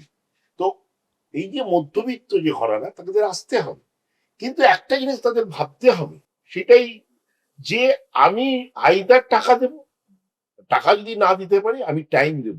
কেন, আমি যদি দুটো না দিতে পারি আমি কিন্তু এখানে থাকতে পারবো না। আর যদি দুটোর মধ্যে যে কোনো একটা দিতে পারি, ডেফিনেটলি আপনি যেটা বললেন, আমার সেই টাকা দেওয়ার ক্ষমতা নেই। কিন্তু আমি আমার অঞ্জনদার থেকে শেখা বা টুটুদার থেকে যতটা শিখেছি, যে আমরা ক্লাবের জন্য যতটা কাজ করতে পারি, করে করে আজকে যেটুকু এই জায়গায় উঠতে পেরেছি। কিন্তু এইটা হচ্ছে আমাকে নয় টাইম দিতে হবে। আমি 20 তাতে আমার ফ্যামিলি স্যাক্রিফাইস হতে পারে, আমার সব স্যাক্রিফাইস হতে পারে, কিন্তু তুমি যদি টাইমও না দাও, তাহলে মধ্যবিত্ত, যেটা আপনি বলছেন মধ্যবিত্ত, এখন আমি দেখছি একটা কোথাও ভাটা আছে। কেন, লোকের মনের মধ্যে একটা ধারণা তৈরি হচ্ছে, মেবি আমাদের দেখে বা এখনকার এই সাংবাদিকতা বা এই যে পোর্টাল ইন্টারভিউ, যে মোহনবাগান বা ইস্টবেঙ্গলে ঢুকলেই কালকে থেকে আমি নাম পেয়ে যাবো, ছবি পাবো, নাম পাবো, ইন্টারভিউ পাবো, কালকে থেকেই পেয়ে যাবো। এটা তো বাস্তব নয়। 94 থেকে আজকে আমার এই 2026, ঋতুদা তো আরো বেশি করে এসছে। তো সবাই আমরা কষ্ট করে এই জায়গায়, যতটুকু এই জায়গায় অর্জন করতে পেরেছি, সেই পরিশ্রমটা আজকের ছেলে মেয়েরা করতে চাইছে না। অ্যাকচুয়ালি ওর সঙ্গে আমার আলাপই হয় 20 বছর বাদে, 2014-তে যত হ্যাঁ, মনে পড়ে, ওয়ার্ল্ড কাপ 94-তে ফিরছিলাম আমরা ব্রাজিল থেকে ফেরার সময়। না আমি জিজ্ঞেস করছি, এখনকার দিনে আমি দেখি স্পোর্টস অফিসিয়াল হওয়ার যে ইয়াংদের মধ্যে প্রথমত যেটা, যে ইমিডিয়েটলি নাম পেতে হবে। আমাকে একজন মোহনবাগান ক্লাবেরই একজন জুনিয়র ছেলে বললো যে একটু দেখবেন, তাই মনে হলো মুখে আমি কি দেখবো, কারণ মানে কমিটিতে আসতে চাইছি। কিছুই করেনি, দেখবো কি করে। এবার এখন আর যারা এই আইআইএম বা এই সব জায়গা থেকে, কলকাতায় Indian institute of management and social welfare থেকে বেরোচ্ছে, তারা সরাসরি কোনো টিমের সঙ্গে যুক্ত হয়ে যেতে চায় প্রফেশনাল টাকা নিয়ে। সেটা আইপিএল টিম হতে পারে, সিএবি হতে পারে, যে কোনো জায়গায় হতে প্রফেশনালি। তো ভবিষ্যতের যারা, তারা কি এই এত কঠিন রাস্তায় গিয়ে নিতু কি দেবাশিস হতে চাইবে? তার কাছে তো অনেক ইজিয়ার অপশন হচ্ছে যে আমি একটা কোটি 1.5 লাখ টাকার চাকরি নিয়ে আমি একটা কোনো ক্লাবের ইয়েতে বসিয়ে দেবো। এই রোদ ঝড় রোজ এবং উত্তরের আগে আমার একটা ভিক্ষের ঝুলি নিয়ে বেরোনো, এই 50 কোটি 30 কোটি 20 কোটি, সেই লোকটা তো ভাববে যে এটা এই, আর যে দেবে সে তো নিজে কন্ট্রোল করবে। না, আমি এখানে একটা উত্তর আমি দিই, আপনি নিতুদাকে সবাই থামিয়ে বলছি। আজকে মোহনবাগান ইস্ট বেঙ্গলের মতো 100 বছরের ক্লাব অনেক আছে ভারতবর্ষের বুকে, আপনি দেখতে পারেন কলকাতাতেই আছে। কলকাতাতেই আছে। কিন্তু তাহলে মোহনবাগান ইস্ট বেঙ্গল কেন মোহনবাগান ইস্ট বেঙ্গল হয়েছে, অন্যরা হতে পারেনি? আপনাকে যদি প্রশ্ন করি আপনি কি উত্তর দেবেন? এফিশিয়েন্ট গভর্নিং এবং ফ্যান্স দুটোই, প্রথম সাপোর্টার্স এবং প্রথমটা আপনি কি বললেন? গভর্নিং। যে কর্মকর্তারাই যে দশকেই এসছে, আমাদের 1889 থেকে ওদের 1920 থেকে, যে দশকেই যে কর্মকর্তারাই ক্লাবটা চালাতে এসছে, তাদের একান্ত চেষ্টা ছিল যে কি করে ভারতবর্ষের এই ক্লাবটা 1 নম্বর হবে এবং 2 নম্বরটাকে আমরা 10 নম্বর ভাবতাম। এই যে দেখুন আজকে আমাদের সমর্থকরা, তুই তো সেম পয়েন্ট পেয়েছিস আইএসএল এ, রানার্স হয়েছিস, কিন্তু তাদের ওটা মনে হচ্ছে আমরা 10 নম্বর হয়েছি। তো এই যে মানসিকতাটা কি করে তৈরি হয়েছে? আমরা বছরের পর বছর ট্রফি পেয়েছি, আমরাও পেয়েছি, ওরাও পেয়েছি, সাকসেস পেয়েছি। কেউ তার নিজের বইয়ের গয়না বন্ধক করেছে, কি কেউ সঞ্জীব ব্যাংকে নিয়ে এসছে, কেউ বা নিজের টাকা দিয়েছে, বা ও যেরকম বললো দুটো রূপোর কয়েন নিয়ে এসছে। এরকম প্রচুর এক্সাম্পল আছে, দুটো ক্লাবেরই প্রচুর এক্সাম্পল আছে, লাখো লাখো এক্সাম্পল আছে। এই যে ঐকান্তিক চেষ্টাতেই কিন্তু মোহনবাগান হয়েছে। যতদূর আমার স্মরণ পড়ে, আমি 74 সাল থেকে ইস্টবেঙ্গল ক্লাবের সাথে ইনভলভ। আমি এত দারিদ্র দেখেছি এই টিম করার সময়। অবশ্যই ওই ক্লাবেও একই জিনিস হতো, তারাও লড়াইয়ের ওই ওই পর্যায়ে পৌঁছাতো। কেউ ফিক্সড ডিপোজিট ভেঙে দিচ্ছে, কেউ জমি বিক্রি করে দিচ্ছে, কেউ বালা এনে দিচ্ছে, চিন্তা করতে পারবেন না। কিন্তু এখন তো কোটি কোটির প্রশ্ন, বালা আসছি। আনলেও হবে না। আসছি তো, কিন্তু সেইটা ওই আনন্দ। দেবাশিস বলল না, রিলায়েন্স এসে কিংবা অল ইন্ডিয়া ফুটবল ফেডারেশন তার সত্ত্ব বিক্রি করে দিয়ে দেশের ওই ফুটবলের ওই স্থানটাকেও পরিবর্তন করে ক্লাবগুলোকে হত্যা শেষ করে করে দিয়ে গেছে। আনন্দ চলে গেল। কারণ কারণ আপনি দেখুন, জেসিটি বন্ধ হয়ে গেছে, ডেম্পো বন্ধ হয়ে গেছে, মাহিন্দার বন্ধ হয়ে গেছে, সালগাঁওকার বন্ধ হয়ে গেছে, ভাস্কো বন্ধ হয়ে গেছে, এরকম কত টিমের কথা বলবো, কেরালের টিমগুলো বন্ধ হয়ে গেছে, আইআইটি বন্ধ হয়ে গেছে, বহু এসবিটি বন্ধ হয়ে গেছে, সব বন্ধ হয়ে গেছে। কেন? একটা ফ্র্যাঞ্চাইজি দিতে হবে। আমাদের লড়াই তো ওটাই ছিল। 100 বছর ধরে আমরা এই লড়াই করে ভারতবর্ষকে নার্স করেছি। আমরা ফ্র্যাঞ্চাইজি দিয়ে খেলতে যাব? এই লড়াইটাই ছিল। আমি জানি না, আমি দোষারোপ করছি না, আমি আবার বলছি, মোহনবাগানের হয়তো তখন কোনো পরিস্থিতি ছিল, নাহলে তো আমাদের যেতে হতো না। যেহেতু ওরা গেছে বলে আমাদের যেতে হয়েছিল, নাহলে আমাদের সাপোর্টাররা কাঁদতো। তো ওইটা যদি আমরা রাখতে মোহনবাগান না পারতাম না, গেলে তো দুটো টিমই আইএসএল খেলতে পারতো না আজকে। আইএসএল কি যায় আসে, আমরা আইএসএল খেলতে পারতাম না, আইএসএলটাই বন্ধ হয়ে যেত, এতদিন চলতো না আমরা না থাকলে। সুভাষ ভৌমিক বলে গেছিল যে আমরা যাব না, ওরা আসবে আমাদের কাছে, তুই কারোর কথা মাথায় খারাপ করিস না। এটা আমাদের মিটিং এ দাঁড়িয়ে সুভাষ ভৌমিক বলেছিল, তরুণ দে বলেছিল, ভাস্কর বলেছিল, মনা বলেছিল, আমরা যখন ইন্টারনাল মিটিং করেছিলাম যে আমাদের কি করা উচিত। আচ্ছা, এই যে ডুরান্টটা কলকাতা এসছে দিল্লি থেকে, এটা কি আদৌ কাঙ্ক্ষিত ছিল ফুটবলকে নাকি? হত্যা করা হয়েছে, ফুটবলকে হত্যা করা হয়েছে। ডুরান্ট এ এনে তো রাজনৈতিক স্বার্থে নিয়ে আসা হয়েছে কলকাতাতে। কেন কলকাতায় হবে? দিল্লির টুর্নামেন্টে দিল্লির ফুটবলার যে কোথায়? দিল্লি শেষ হয়ে গেছে ফুটবলটা। কত বাঙালি, কত ডুরান্ট কাপ আপনিও দেখেছেন, আমরাও দেখেছি। ডুরান্ট কাপ একটা উন্মাদনা ছিল, রোবাস কাপ একটা উন্মাদনা ছিল। এই টুর্নামেন্ট গুলো কোথায়?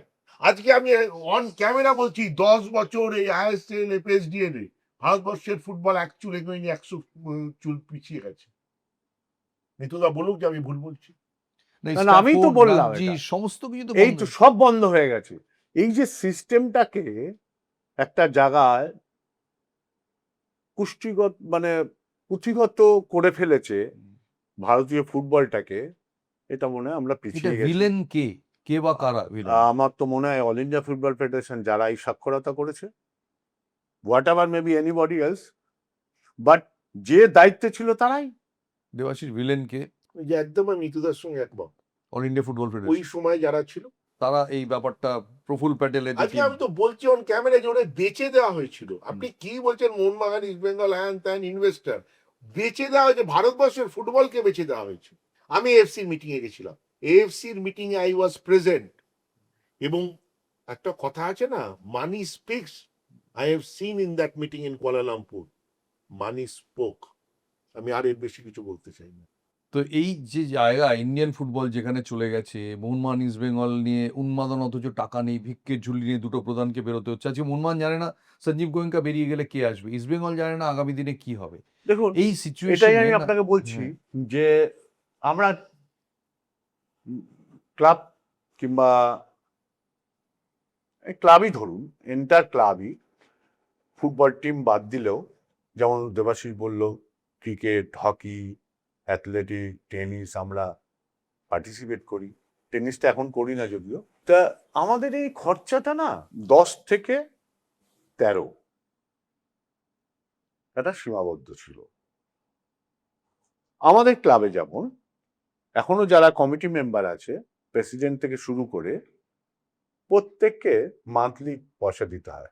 আপনার 5,000 টাকা ক্ষমতা 5,000 টাকা দেবেন, 500 টাকা ক্ষমতা 500 টাকা দেবেন, যার 50,000 ক্ষমতা সে 50,000 টাকা দেবে। এটা শুনে সৌরভ গাঙ্গুলি একদিন বলেছিল আমিও দেবো। যাই হোক, এটা ওর মহত্ব। আমরা না, দরকার হলে বলবো। এই যে ওই টাকার ভিতরে আমরা চলতাম কেন, কিরকম করে, শুধু এই টাকাটা মান্থলি টাকা দিচ্ছে বলে না। এই মান্থলি টাকাটা কি হয়, আমাদের মান্থলি খরচাটা হবে, স্যালারি, ইলেকট্রিসিটি, স্টাবলিশমেন্ট কস্ট, আর বাকি স্পন্সর, আর আমরা বলো ওরা বলো সবাই আমরা 12, 13, 15 কোটি টাকার ভিতরে জিনিসটা শেষ হয়ে যেত। কারণ ফুটবল নিয়ে ফুটবল নিয়ে এই যে ছেলেটাকে আমরা 20 লাখ টাকায় খেলাচ্ছি, আইএসএল নাম হলে ওটার দাম হয়ে যাচ্ছে 2 কোটি টাকা। কিন্তু তাহলে তো একটা জেমি ম্যাকলারেনকে কলকাতা মাঠ দেখতেই পেতো না। ভারতবর্ষের ফুটবল তাতে কতটা এগিয়েছে? কি তাহলে বলেন ভিভি আপনি? ম্যাকলেনকে না খেলিয়ে মেসিকে খেলাই না। ওই খেলা দেখারই হয়, হয়তো তাহলে ওয়াই ম্যাকলেন? ট্রফি জেতার জন্য সবাই চিমাকে ওয়াই নিয়েছে, না মাজিদকে না, নিয়েছে। আজকে আপনি আমাকে বলুন যে ভারতীয় প্লেয়াররা 2 কোটি টাকা পাচ্ছে, যেটা নিতুদা বললো 20 লাখ টাকা পেত, তার ধরুন 30 গজ শট মারার ক্ষমতা ছিল, সেটা কি 60 গজ হয়েছে? 30টা বয়সের তুলনায়, যদি বয়স যখন বাড়তে থাকে, 30টা 28-এ নেমে আসে। যেহেতু তার দাম বেড়ে গেছে বিকজ অফ আইএসএল, 5 স্টার হোটেলে থেকে। আমি বলেছি এইটা ভালো, এটা খারাপ নয়, ফুটবলের জন্য এই গ্ল্যামারটা ভালো, কিন্তু ফুটবলের মান কি এগিয়েছে? আজকে আমরা এই ফিফা র্যাঙ্কিং এ কোথায় দাঁড়িয়ে আছি? আজকে আপনার জেনি ম্যাকলেরেন খেলিয়ে যদি ফিফা র্যাঙ্কিং এ আমরা উপরে উঠতাম, 90-এ থাকতাম, 100 নিচে থাকতাম, আমি আপনার সঙ্গে একমত হতাম যে ফিফা র্যাঙ্কিং উঠেছি জেমি ম্যাকলেরেন, তাতে আমি মোহনবাগান ক্লাব 60 কোটি টাকা খরচা করেছে, সব করেছি। কোথায় আমরা নেমেছি? আমরা এখন কত জানি না, আমি 125 না 130 কি আরো নিচে এখন, 128 এরকম, 126 মনে হয়। ওই 25 থেকে 30-এর মধ্যে কোনো একটা, রোজই আমরা আমি এখানে একটা কথা, অন্য কথা বলছি। এই যে 20 থেকে 2 কোটি, এটা না একটা চক্র। এই অল ইন্ডিয়া ফুটবল ফেডারেশন এই তাদের অধিকারটা সেল করে দেওয়ার পর আগাছা কিছু এজেন্ট জন্ম নিল, তারা তৈরি করলো। কারণ হচ্ছে আমার দেশে তখনও ছিল, এখনো আছে, ডিমান্ডের তুলনায় সাপ্লাই কম। এই সেই নাটকটাকে এত সুন্দর করে, আগে আমরা কি করতাম, ইস্টবেঙ্গল নেবে না মোহনবাগান নেবে, লড়াইটা ছিল। ওরা 4-5টা লোককে সামনে একজনকে রেখে 5 জনের সাথে বাজার করা শুরু করে। অর্গানাইজ নাটক। অর্গানাইজ নাটক।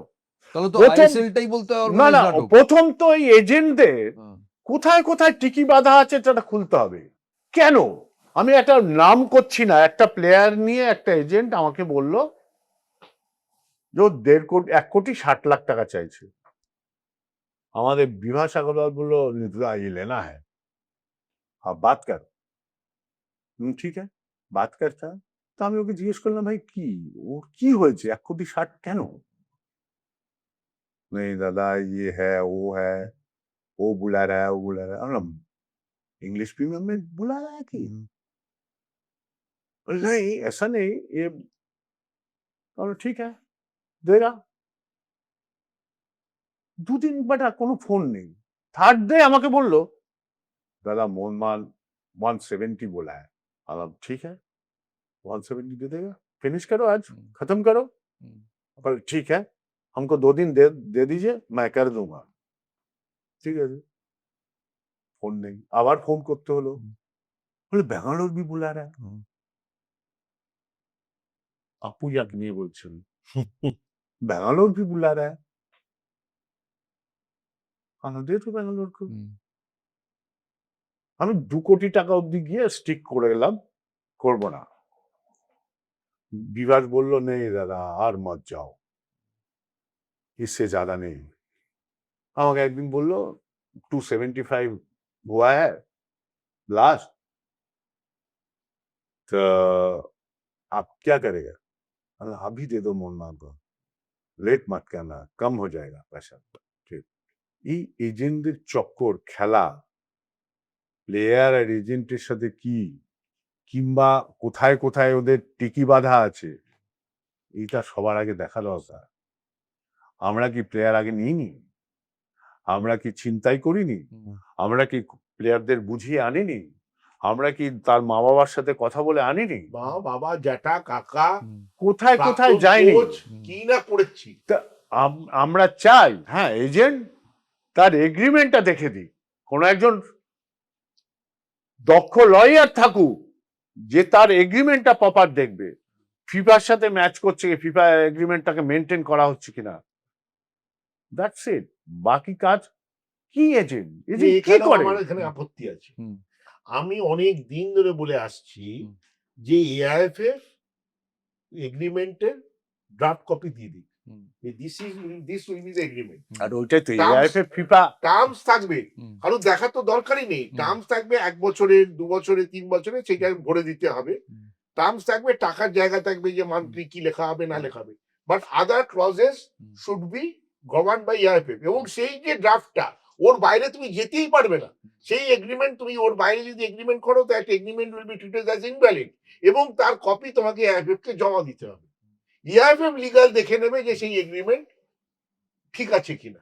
তাহলে একটা কনস্ট্রাকচার, তাহলে ক্লাবগুলোও পারবে না ওই এগ্রিমেন্টের বাইরে যেতে, প্লেয়াররাও পারবে না ওই এগ্রিমেন্টে। আজকে প্লেয়ারদের কত রকম সুবিধা নেয় এগ্রিমেন্টের সুবিধা নিয়ে, আমি এখানে বিতর্কে যাচ্ছি না, অনেক সুবিধা নেয়। তো আমার বক্তব্য হচ্ছে সেটা কি কেউ করেই না। বাংলার বেস্ট স্পোর্টস মিনিস্টারকে নিজের দেখাও, দুজনকে জিজ্ঞেস করছি। সুভাষদাকে আমি পেয়েছি অল্প দিনের জন্য, অল্প নয় কিছু দিনের জন্য, তখন অঞ্জনদার সঙ্গে বেশি ছিল, আমিও যেতাম তখন। তারপর অরূপদাকেই ম্যাক্সিমামটা পেয়েছি, সেই জন্য তুলনার জায়গায় এখনো আসেনি। আরো 2-3 জনকে যদি আরো 1-2 জনের সঙ্গে কাজ না করলে আমি তুলনা করার জায়গায় নেই। সুমন, আপনার এই জন্য বলেছিলেন আপনার চিপটা আমি লাগাতে চাই আমার না, মোবাইলে, যেটা বাস্তব সেটা বললাম। কিন্তু আমার আমি সুভাষদার সাথে কাজ করেছি, ফুল ফ্লেজে কাজ করেছি অ্যাজ এ ম্যান। সুভাষদা লাজবাব, কোন মিনিস্ট্রিতেই হুম। বাংলার যা ডেভেলপ হওয়া উচিত ছিল সেটা হয়নি। কারণ স্পোর্টস বাজেটটাই এরকম সরকার দিত, হুম। তাতে কোনো ডেভেলপ করা খুব ডিফিকাল্ট। হুম। আমি ইন্ডিভিজুয়াল কারোর প্রতি ডিফেন্ডও করছি না, হুম। আমি এটাই বলতে চাইছি এন্টার সরকারের একটা স্পোর্টস ডেভেলপ করার মেন্টালিটি থাকা উচিত। আমার তো মনে হয় 100 কোটি টাকা খরচা হতো কিনা আমি জানি না, 400 কোটি টাকা ফেরত যেত। 500 কোটি টাকায় বাংলার স্পোর্টস ডেভেলপমেন্ট হয় না। কিন্তু অনেক লম্বা উত্তর, আমি সংক্ষেপে নাম জানতে চেয়েছি যে কে বেস্ট। না, কেউ বেস্ট নেই আমার কাছে, তাই বললাম। কেউ বেস্ট নেই, ওকে। না, কেউ বেস্ট হওয়ার মতো জব করেনি, গত কারণটাও বললাম। 20 বছরে এখানে খেলে যাওয়া বেস্ট বিদেশি ফুটবলার কে? যত 20 বছর 20-25 বছরে পশ্চিমা। দেখো, ধারাবাহিকতা ব্যারোটোর আছে, হুম। আর ক্লাস বললো মাইকো করো, ডাগলাস। ম্যাকলারেন নয়, ক্রেডেনশিয়ালস, ওয়ার্ল্ড কাপ খেলা, সে তো এমেকাও ওয়ার্ল্ড কাপ খেলা, আমি কথা বলি নয়। ওয়ার্ল্ড কাপ খেললে ছিল আমার জুলিয়ান ক্যামিনো তো আমার এখানে খেলে গেছে, সো আর্জেন্টিনার ওয়ার্ল্ড কাপ। ওকে, কন্ট্রিবিউশন ওভারঅল নিয়ে আমার মনে হয় সাফল্যটা একটা ভ্যারি করে। ব্যারেটো। ব্যারোটোর ধারাবাহিকতা অনেক বেশি, চিমার পর বলেছো তুমি। পশ্চিমা। আর খুব অল্প সময় প্রচুর ক্যালিবার, আমি মাইকো করো, ইয়াকুপু এদেরকে রাখবো। ডেফিনেটলি টোটাল ফুটবলে যদি দেখেন, যেরকম ও উঠে গোলও করতো, আবার নেমে ডিফেন্সও করতো মিডফিল্ডে, ব্যারেটোর আমি মনে করি কোনো তুলনা হয় না। তাই ব্যারেটো মানে পশ্চিমা আপনি বলেছেন, ব্যারেটোর কোনো তুলনা হয় না। ডগলাস ভালো প্লেয়ার ছিল, বা আমি কারোর সঙ্গে আর তুলনায় যেতে চাই না, আমার কাছে ওয়ান অ্যান্ড অনলি ব্যারেটো। আজকের এই আইএসএল এ কে কে ওই সময়ের কোন কোন ফুটবলার মনে হয় গত 20-30 বছর বা আপনাদের দেখা কোন ফুটবলাররা জমিয়ে আইএসএল খেলতে পারতেন যদি একটা টিমই করে দেন একটা? সব প্লেয়ার খেলতে পারত, সবাই খেলতে পারত। সবাই খেলতে পারত, যারা আজকে আছে তারা অনেক নিচে। সাইড লাইনার, টিমের 35 জনের টিমে আসতো না। রিয়েলি হ্যাঁ, দুজনের উত্তরেই একটা জায়গায় সমান। ফাইনালি একটা জায়গায় সমান, কিন্তু এই যারা আসছে তাদের তো ক্রেডেনশিয়ালস নিয়ে আসছে। আপনি কি সুধীর কর্মকারের খেলা দেখেছেন? হ্যাঁ, দেখেছি। কত দর হতো বলুন তো আজকে থাকলে, বলতে পারবেন? তেমনি বিদেশি স্টপার, দুটো স্টপার যেহেতু বিদেশি অনেকে, কে বিদেশি? ফরওয়ার্ডদের অনেক ঝামেলা এই হচ্ছে। টিমে সুধীর কর্মকার একটা ডিফেন্সে খেলতো। না, সুধীর মানে ফরওয়ার্ডদের কথা বলছি। আমি আপনাকে বলছি, কৃষাণু দে, না না, কৃষাণু দে আপনাকে ISL আমি এ একটা খেলতো। এক্সাম্পল দিচ্ছি আপনাকে। আপনি যখন বিদেশি ডিফেন্স যখন স্ট্রং হয়ে যাচ্ছে, তাকে ভাঙতে কিন্তু আমার কোনো দেশীয় ফরওয়ার্ড দিয়ে হচ্ছে না। 10 বছর পরে ইস্টবেঙ্গল ক্লাবকে কোথায় দেখেন? দেখুন, 10 বছর পর ইস্টবেঙ্গল ক্লাবকে আমি দেখতে চাই ভারতের সব ট্রফি। আমরা যা ভাবছি পরিকল্পনা, সেই পরিকল্পনা আপনার এখানে আমি বলবো কেন? না, ভিশনটা কি? কারণ ভীষণ অনেক কিছু আছে আরো ডেভেলপমেন্ট করা। আমি যদি আজকে কিছু এক্সাম্পল বলছি, এই প্ল্যানটা না হয় অন্য লোক ট্রাই করতে পারে। ওকে, 10 বছর পরে মোহনবাগান? ভীষণ ওই থাকবে, সাফল্যের চূড়ায় থাকবো, এটা হতে পারে। আমার বক্তব্য হচ্ছে, মোহনবাগান অলরেডি এস্টাবলিশড 1 নম্বর ক্লাব ভারতবর্ষের, সব ট্রফি জিতেছে, একবার নয় বারংবার করে জিতেছে। কিন্তু এশীয় মানে আমরা সেই জায়গায় পৌঁছতে পারিনি। এশীয় মানে আমার মনে হয় ভারতবর্ষের মানে মোহনবাগান প্রথম 10টা ক্লাব, এশিয়ার 10টা ক্লাবের মধ্যে যদি নিজেকে তুলে নিয়ে যেতে পারে, সেটাই লক্ষ্য। না হলে 50 কোটি 60 কোটি 70 কোটির টিম বানিয়ে at the end of the day কোনো ফুটবলের লাভ নেই। একবার আইএসএল জিতলাম, ওই 3 দিনের জন্য উন্মাদনা হলো, কাপটা ক্লাবে এলো কি এলো না সেই নিয়ে চর্চা হলো, কিন্তু ভারতবর্ষের ফুটবল আবার 2 ধাপ পিছিয়ে গেল ফিফা র্যাঙ্কিংয়ে। ওখানে যদি আমরা এগোতে পারি, তবেই আমরা কোথাও পৌঁছতে পারবো। তোদের অনেক এটা ধন্যবাদ, কিন্তু এইটা তাহলে এইটা হ্যাঁ। মানে শেষ করছি। এই জন্যই সুভাষ ভৌমিককে খুব মিস করছি, যে সুভাষ ভৌমিক লাস্ট আমাদের ট্রফিটা এনে দিয়ে গেছে 2023 এশিয়া লেভেলে। আমরা যে 5টা ট্রফি পেয়েছি ওমেন্স নিয়ে এশিয়া লেভেলে, লাস্ট কৃতিত্বটা সুভাষ ভৌমিকের। এই জন্যই মিস করছি আশিয়ান কাপ। হুম। এই যে দেবাশিস যেটা বললো, এই যে একটা স্বপ্ন দেখাতে হয়। এবার আপনি আমায় বলতে পারেন, আর আপনারা দেখবেন না, আমাকে এখন স্বপ্ন দেখতে গেলে অর্থ লাগে তো। সুভাষ ভৌমিককে যেদিন এসে আমি বলেছিলাম আসিয়ান খেলতে যাব, বলছে আমাকে ইয়ে করছে, আমার সেক্রেটারি চিঠিটা ছুঁড়ে ফেলে দিয়েছিল, এই টাকা কে দেবে তোমাকে? আমি সুভাষ ভৌমিককে বললাম, সুভাষ ভৌমিক বললো, হ্যাঁ চল আমি আর তুই মিলে করবো। সুভাষ ভৌমিক 1.5 লাখ টাকা তুলে দিয়েছিল, কিন্তু খরচা আমার 7.5 কোটি টাকা ছিল। ম্যাটার না, এই যে রাস্তায় নামা, সাহস দেওয়া, চল করে দেখাই, এটার জন্য একটা লোক লাগে, সে হিম্মতদার লোক লাগে। আমি যে যাওয়ার সময় বললাম, দেখিস গ্রুপ লিগটা একটা সম্মানজনক জায়গায় নিয়ে ফিরিস, বলে চ্যাম্পিয়ন হয়ে ফিরবো। আমার মনে হয় না ওর নিজেও কনফিডেন্স ছিল চ্যাম্পিয়ন, কিন্তু ওই প্লেয়ারদের রাখা, প্লেয়ারদের ভিতরে হেরে না যাওয়ার মানসিকতা তৈরি করা, চ্যাম্পিয়ন হতে হবে বলা, লাজবাব সুভাষ ভৌমিক। ওকে, লাস্ট শেষ প্রশ্ন। না, এখানে লাস্ট আমি 20 একটা বছরে জুড়ে নিই। হ্যাঁ, সেটা হচ্ছে যে আপনি যেটা বললেন না স্বপ্ন, হ্যাঁ, আমাদের যারা, সেই অর্থে আমি ভারতবর্ষের সবাইকে বলছি, এটা নয় যে শুধু মোহনবাগান বা ইস্ট বেঙ্গল, এই সবাই যারাই এখন ফুটবলটা চালাচ্ছি প্রফেশনালি, তাদের স্বপ্ন হচ্ছে আইএসএল জেতা। ওইখানেই থেমে যাচ্ছে। তার পরটা যে যেতে হবে, এই স্বপ্নটা, তারা কিন্তু অনেক টাকা, 7.5 কোটি নয়, 55 60 কোটি 70 কোটি খরচা করছে, কিন্তু থেমে যাচ্ছে। আইএসএল চ্যাম্পিয়ন যেই আমি হয়ে যাচ্ছি, হুম। তার মানে I have got everything. Okay, last প্রশ্ন স্যার, পোস্ট পিকে ব্যানার্জি বেস্ট কোচ কাকে দেখেছেন?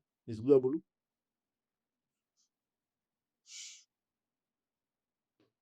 আমি তো বলেই দিলাম সুভাষ অভি। সুভাষ বাবু। পোস্ট পিকে ব্যানার্জি আমার চোখে অমল দত্ত খুব বড় কোচ ছিল। সাকসেস হয়তো বড় টিম চালানোর ওনার। না, আমি অমল দত্তকে ওই এরাতেই ধরছি, পোস্ট পিকে ব্যানার্জি অমল দত্ত। সুব্রত ভট্টাচার্য ডেফিনেটলি ভালো কোচ ছিল। তবে আমার চোখে, আমি এটা নিয়ে হয়তো বিতর্ক হতে পারে, আমার চোখে অন্যতম সেরা কোচ কিবু ভিকুনা। হাওয়াস নয়। আমি যাদের সঙ্গে কাজ করেছি তার মধ্যে কিবু ভিকুনাকে আমি মনে করি অন্যতম সেরা।